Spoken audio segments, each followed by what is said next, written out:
Hello guys, I hope you guys are well today. So I'm really excited to show you something that I have recently bought.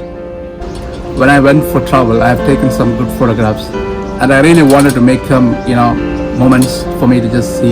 It's nothing but, I have bought some photo frames. It's not really photo frames. They actually convert the photographs into good frames and they send back to us. They are known as Mixtiles. I'm not actually, advertising for them, but it is my own personal experience and I really like the product. I just want to show you guys how it look and how it feels. So I'm going to unbox them and let's see what's in it.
video, and I really thank you for watching this video. And if you like this video, please consider subscribing my channel. Thank you guys, and cheers.